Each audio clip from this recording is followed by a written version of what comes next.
जो तानाशाह होते हैं, उनको ऐसे ही देश छोड़ के भागना पड़ता है। फिर क्या इशारा क्या है? क्या इशारा है? आप दिल्ली में बैठे हैं, दिल्ली का जरा मूड जी, माहौल बनाए बताइए, क्या है? ये खतरे की घंटी है नरेंद्र मोदी के लिए। नरेंद्र मोदी को कमजोर करने के लिए सीआईए और डीप स्टेट लगातार ऐसी चीजें करता रहता है। और ये वर्धस जॉर्ज सोरोस और तमाम वो लोग जो इस देश के लोकतंत्र के खिलाफ खड़े हैं, वो देखिए आपने इसी तरीके से म्यांमार में देखा, आपने यही पाकिस्तान में होता हुआ देखा, यही आपने श्रीलंका में देखा और यही आप बांग्लादेश में देख रहे हैं। और सबसे महत्वपूर्ण है कि आज जो एक तरीके का देखा जाए जो संसद में वक्फ बोर्ड को लेकर जो चीजें आने वाली थी, आप ये समझिए वो नरेंद्र मोदी को एक मतलब उसको पीछे लेना पड़ा, यानी कि पीछे कदम खींचने पड़े, क्योंकि आज ये मुद्दा इतना बड़ा है और उसके एक तरीके से इम्पैक्ट और इफेक्ट वक्त से क्लियर करके और ये बांग्लादेश वाले रेवोल्यूशन का कहीं ना कहीं इम्पैक्ट बहुत बड़ा हो जाता और दिक्कत हो जाती। इसीलिए आपने देखा ये संसद में आज ये बिल ले आया। दूसरा, अभी एक काला तीतर है उदित राज। उदित राज कह रहा है कि सरकार को पता नहीं था, सरकार क्या कह रही है, ये फेलियर है सरकार का। अरे सरकार का फेलियर होता तो 5 दिन पहले बीएसएफ के हेड को हटाया जाता, पहला मिलिट्री फोर्सेस को हटाकर के हेड को हटाकर वहां पर और तैनाती की जाती और वहां पर बीएसएफ और सीआईएसएफ की टुकड़ियों को भेजा जा रहा होता। आप ये सोचिए कोर कमांडर को वहां भेजा जा रहा है। तो सरकार को ये सब पता था कि ये होने वाला है और ये कहीं ना कहीं इनपुट्स गवर्नमेंट के पास थे और भारत सरकार ने इसको लेकर एक स्टेप उठाया। लेकिन आपको क्या लगता है कि देखिए अगर बांग्लादेश में हुए तो उसके कुछ किरदार हैं। एक किरदार शेख हसीना है और शेख हसीना आपको पता है कि वो लगातार बहुत सारे मुद्दों पर बहुत अलग अलग राय रखती थी, इसमें कोई दो राय नहीं कि वो भारत की समर्थक रही हैं, मोदी की समर्थक रही हैं, लेकिन बहुत सारे मुद्दों पर उन्होंने भी बहुत गलत तरीके से चीजों को एक तरीके से टैकल किया है। दूसरा किरदार आप ये समझिए जमात उलेमा ये रहे हैं, जमात के लोग जिन्होंने वहां पर बहुत बड़े पैमाने पर ये सारा प्रोटेस्ट और ये सारा बवाल किया है। तीसरा किरदार चाइना। चौथा किरदार अगर आप देखा जाए तो वो अमेरिका और पांचवा सबसे महत्वपूर्ण किरदार वहां की सेना। सेना इससे पहले भी तख्ता पलट कर चुकी है, 71 से लेकर अगर 2024 तक 5 बार से ज्यादा सेना वहां तक तख्ता पलट कर चुकी है। और मुझे याद है श्रीलंका की वो तस्वीरें आज बांग्लादेश में चरितार्थ हो रही हैं।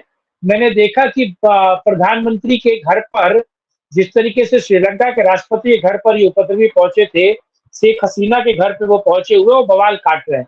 और मुझे बड़ा मजाक लगा और ये सच्ची विद्रूप है, ये इस्लामिक कंट्रीज नहीं हो सकता है। वहां पर शेख हसीना के अंतःवस्त्र आप समझ सकते हो ऊपर जो पहना जाता है अंतःवस्त्र को वो उठाकर जिहादी अपने हाथ में लेकर ऐसे हिला रहा है। उसकी साड़ियों को चुरा कर लाए हैं और वो उसे दिखा रहे हैं कि देखो हम इस साड़ियों को जला देंगे, इस साड़ी के साथ बहुत सारी चीजें। तो ये जो चीजें हो रही हैं, ये जिस तरीके से देखा जा रहा है, ये बहुत महत्वपूर्ण और गंभीर है। अब ये सोचिए भारत के लिए तो खतरा है, लेकिन हिंदुओं को सबसे बड़ा खतरा क्या है?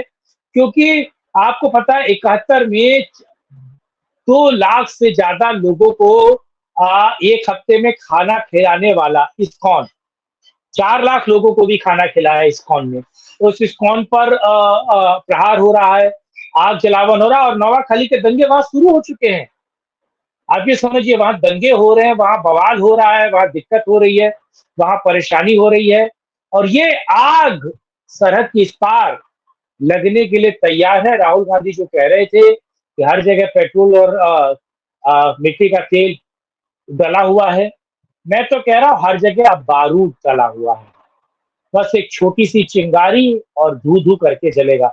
उत्तर प्रदेश तो नहीं जलेगा, इसमें कोई दो राय नहीं है, लेकिन बाकी प्रदेश धू धू करके जलेंगे और इस पर भी बात होनी चाहिए। सरकार को किस तरीके से आयरन आयरन हैंड यानी कि एक मजबूत तरीके से इन सारी चीजों को टैकल करना पड़ेगा। नरेंद्र मोदी एनएसए के साथ विदेश मंत्री के साथ कर रहे हैं। एक और चीज मैं आपको बता दूं कि यूके ने असाइलम देने से मना कर दिया। यूके ने असाइलम देने से मना कर दिया है। तो क्या असाइलम कहीं और देखा जाएगा, क्योंकि अमेरिका के दबाव के कारण यूके असाइलम नहीं दे सकता है। अमेरिका भी एक पार्टी है ना इसमें। तो यूके असाइलम नहीं देगा। अब वो क्या दलाई लामा की तरह भारत में ही रहेंगी, चीजें शांत करने की कोशिश की जाएंगी। भारत एक तो खुद को आग से बचाना है और दूसरा वहां की आग को शांत करना है। ये बहुत बड़ी अब चुनौती नरेंद्र मोदी के लिए है। पर अन्य भारत चीजें। में आग लगाने वालों की तो कमी नहीं है भाई। राहुल गांधी तो बहुत दिनों से कह रहा है कि पेट्रोल केरोसिन छिड़क रखा है। झूठ बोल रहा था, असल में पेट्रोल छिड़का है। केरोसिन छिड़कने वाली केरोसिन का डब्बा लेके नहीं घूम रहा है। केरोसिन कम ज्वलनशील होता है, पेट्रोल होता है असली। तो पेट्रोल का डब्बा लेके घूम रहा है पूरे देश में। वो साजिद रशीदी नाम का एक मौलाना है दिल्ली का, आज उसकी सरेआम धमकी आई थी सुबह कि लगता है मुसलमानों को सड़क पर उतरना होगा। तो ये बहुत गंभीर मामला है। उधर पंजाब के किसान तो सड़क पे ऑलरेडी उतरे हुए हैं। हम्म। शंभू बॉर्डर पे आज छठा महीना शुरू हो गया। 6 महीने से Shambhu border main national highway को जाम कर रखा है। और हम्म। आम आदमी पार्टी की, वहां भगवंत मान की सरकार उनको समर्थन दे रही है। वो कहती है, हम्म। आम आदमी पार्टी की सरकार तो कहती है कि रोड खोलो जिससे कि ये दिल्ली घेर सके। हम्म। और वो जो निकले थे वो शंभू बॉर्डर पे बैठने के लिए नहीं निकले थे, वो दिल्ली घेरने के लिए निकले थे। संसद घेरनी है उनको। अगर उनको सिंघू बॉर्डर पे नहीं रोका जाएगा तो वो सीधे सीधे संसद भवन के सामने जाके बैठेंगे। उधर मौलाना ने कह ही दिया सड़क पे उतरना हम्म। होगा। हम्म। अच्छा, एक बार इन्होंने टेस्ट कर ही लिया है, शाहीन बाग वाला। अच्छा, हाँ। आज अगर आप ट्विटर उठा के देखें, अभी लेटेस्ट 5 मिनट पहले का हमारे देश में जो एक्स है, तो इंडी अलायंस के जितने समर्थक सोशल मीडिया पे हैं, दे आर सेलिब्रेटिंग बांग्लादेश हम्म। कि हमने हम्म। एक तानाशाह को अपदस्थ कर दिया। हमने हमने खुद के लिए, वो हम्म। अपनी सक्सेस क्लेम कर रहे हैं। अच्छा, वो हाँ। इशारा कर रहे हैं कि मोदी भी तानाशाह है, इसको भी जाना पड़ेगा। लगातार 3 चुनाव हार के 99 सीट जीतकर अपनी अपने को विजयी घोषित करने वाले, लगातार 3 बार चुनाव हारने वाले एक चुनी हुई सरकार को तानाशाही घोषित कर रही है, तानाशाह घोषित कर रही है। और फिर शेख हसीना का एग्जाम्पल दे रही है कि तानाशाहों को तो जाना पड़ता है। ये क्या इशारा है सर? अच्छा, वो सब ये इंडिया अलायंस समर्थक डेमोक्रेसी। हैं। हाँ। डेमोक्रेसी नहीं, मॉबोक्रेसी चलेगी। मॉब चलेगा। यानी कि आप समझिए, एक कम से कम 140 करोड़ में से मेरा मानना है 80 करोड़ लोगों ने वोट दिया होगा। 70 करोड़ ने दिया दिया होगा। 70 करोड़ ने वोट दिया होगा। तो 70 करोड़ में से जिसको 36 38 करोड़ मिले वोट, उसको वोट मिले शासन करने के लिए ना। लेकिन 5,000 और महज 50,000 लोग इस पूरे लोकतंत्र को घुटनों पे ला देते हैं। वो सड़क पर उतर जाते हैं। यानी कि सड़क सर, तंत्र चल 20 रहा है, लोग राजतंत्र नहीं चलता। सर, 1 मिनट, एक हाँ। मिनट। 5,000 हाँ। 50,000 की जरूरत नहीं है।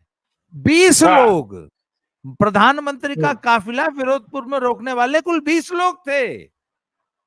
हाँ। शंभू बॉर्डर पे, शंभू रेलवे स्टेशन पर 1.25 महीना तक रेलें रुकी रही, 1.5 महीना तक। मुश्किल से 20 लोग थे रेल की पटरियों पे बैठे हुए।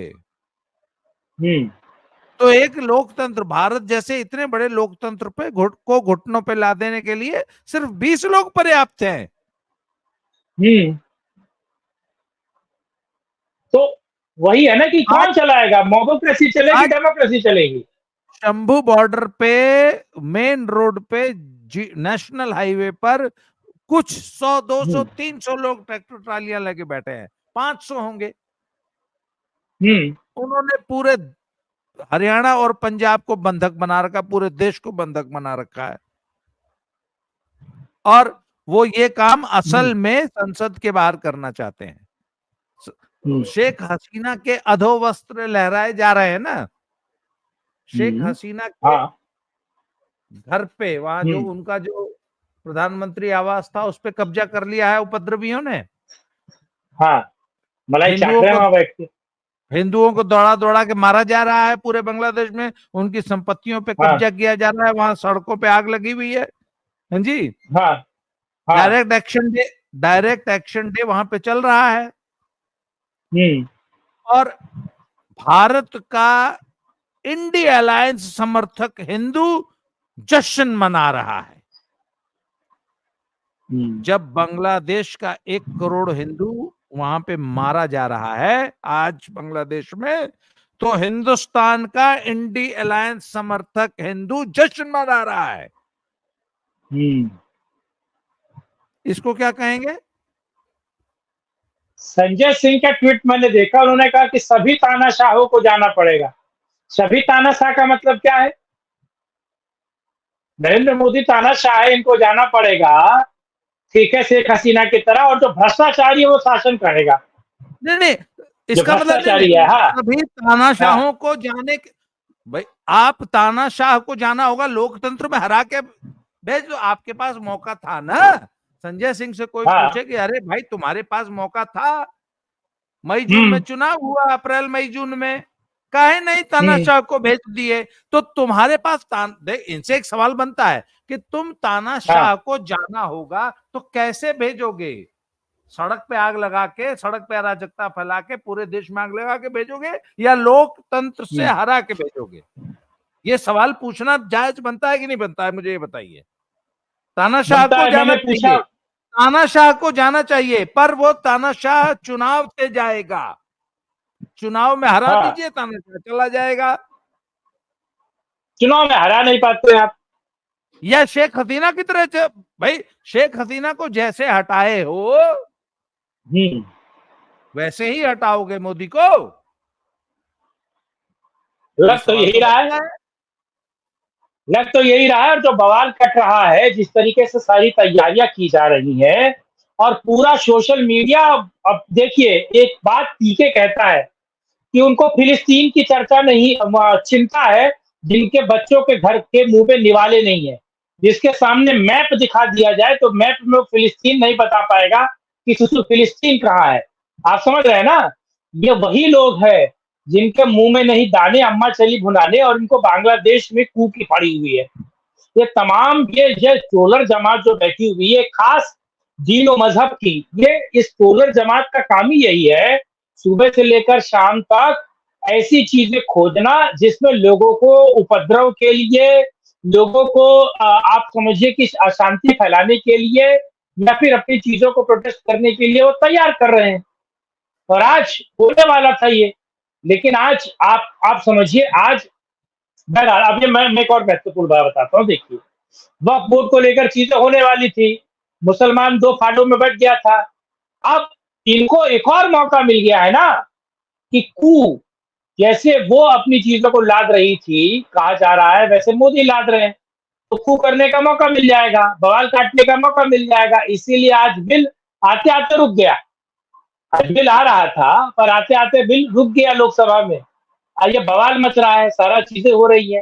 अब मैं एक और महत्वपूर्ण बात कर रहा हूँ, क्या इसकी प्लानिंग, देश जलाने की प्लानिंग पहले से हो गई है?